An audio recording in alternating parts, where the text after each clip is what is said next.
Joe here for GoonerTube. Arsenal beating Manchester United 1-0 away at Old Trafford. Thomas Partey having an absolute blinder yet again. The Rolls Royce that is Thomas Partey. We're going to talk about him in just a second with the one and only Aitch. How are you, mate? I'm all good, man. I'm all good. How you doing, Joe? Yeah, I'm good. Fantastic result. Always feels good beating Man United, especially at Old Trafford. Always feels good. It does indeed. We've got a few factors and we can get through them very, very quickly. We'll talk about them. The one is obviously that top six bogey thing that was going on there, you know, the sort of nightmare that was not being able to beat the top six, the so-called top six sides. And the fact that we looked so much better than we did against Leicester, thank goodness, but didn't only look better, we performed much better, weren't we? We were just a whole different side last night. The whole performance was amazing. It was excellent. The only thing missing was a bit more of a cutting edge. I reckon we deserved a few more goals, but yeah, people worked well. And I think the big thing for me was Elneny and Partey in the middle. We had a fluid midfield. I mean, they could move around. Elneny was covering ground. Partey was covering ground. That's what you don't get with Xhaka. He's a bit more stable. He doesn't move around as much, but that midfield just really seemed to work.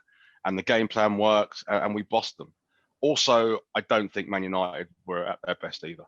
They weren't at the races, really, were they? Yeah, they weren't at the races, really. But having said that, I just thought it's not that they gave us the room to play. I think we created the room for ourselves. We bossed it. We made them the second best from the beginning, very beginning. I think just the way we were pressing, just the way he set up, the fluidity of that centre midfield, and then we'll get to the main man later on. But Partey just absolutely bossed it. Absolutely. Kaya made the point a little while ago about Elneny and should be starting more often. It looks like Arteta has put his faith in Elneny. We've sung his praises since he's come back, really. And Kyle almost also made the point that he thinks that Xhaka's days are numbered under Arteta. How do you feel about that? I don't think that his days are numbered. I think Arteta plays, he changes it around. He'll change it for different games. And if you see him with Xhaka, he's like experimenting with him dropping into the back. Xhaka's still got a good range of passing. He still keeps us ticking. So I don't think his days are numbered. But a lot of people used to knock Elneny, saying like, he just plays that side with balls. That's all, he keeps it safe.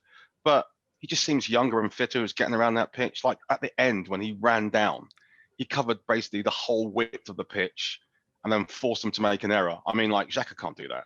No. And he seems to be, his passing is getting a bit more adventurous as well. And I think he likes having that partnership. Well, I think anybody would like to have a partnership with Partey in the middle.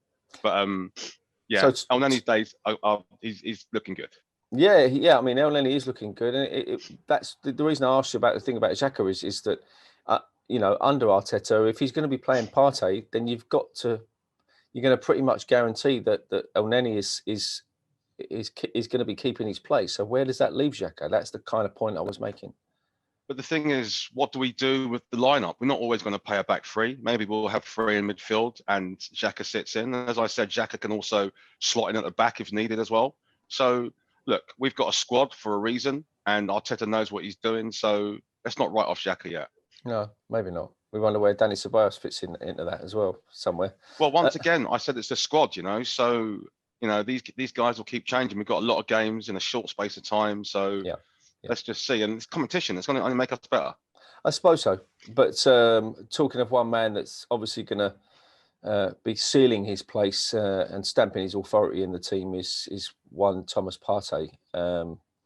Your fellow countryman. I mean, he was superb. I don't know if you saw that little. It was like a little image last night of it says all the things that Thomas Partey emptied from his pockets last night. There was like a wallet, watch, keys, and Paul Pogba.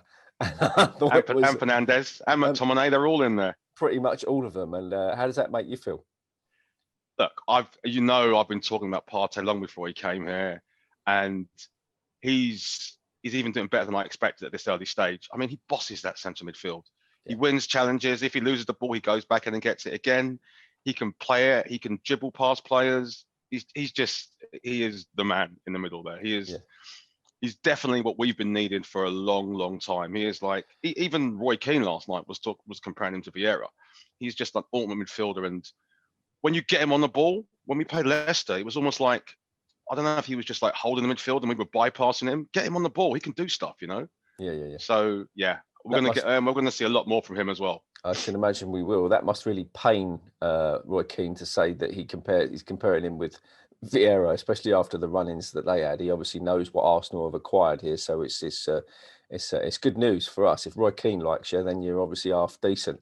How did you feel? Don't worry, Roy Keane was still knocking the team though. Don't worry. He had a go at Cahill. He goes, all right, calm down. They're not the new Bayern Munich. Yeah, although he did say someone mentioned about Man United turning the corner, and he said it's a really long corner. We all like angry Roy Keane, don't we? Yeah, we love it. We love it because he's almost like a pantomime dame sometimes. You wonder if once the cameras are off him, he just starts laughing and being all jolly. But I can't see that myself, but there you go. So the rest of the side, the way they performed, I mean, Gabriel for a start. I mean, there's another brilliant acquisition that we've made there. And to get him, Partey and Willian, who also had a great game for just under £70 million, it's madness, isn't it? The three of them. It is. Basically, my choice for man of the match was between Gabriel and Partey. I think it was Gabriel though, because he's just a beast back there. He's like such a presence. He's so aggressive. He goes in there, he wins that. He controls that controls that defense. Once again, we've needed him. It's that spine again, having him back there, Partey there. William, he wasn't great, I don't think. He had a goodish game. He did get involved, lost the ball a few times, but he still looked good, and it was still nice, and we had that nice balance there. It was really good, really good. And going on, and just quickly going on the fact that you said about cutting edge at the start there, I agree totally, and that is that obviously the missed chances, we can't, against the bigger sides, we almost lost it at the end, didn't we? We almost sort of, it was almost a 1-1, they had their chances and they could have pulled a goal back. And sometimes just that single goal is, you're on a knife edge a lot, especially against the bigger sides. So being able to put the ball in the back of the net is something we really, I think, need to master, because otherwise, we could be points lost, couldn't we, in certain games? I think Arteta knows that, and I think that's something we're working on. A while would have been perfect for that, because we just need that cutting edge. Something that Ceballos could do, but he was like lost against Leicester. I don't know if it was like the formation, but that's something that we have to work on next. But we've got, I thought Lacazette played a lot better. He held the ball up well, got people involved.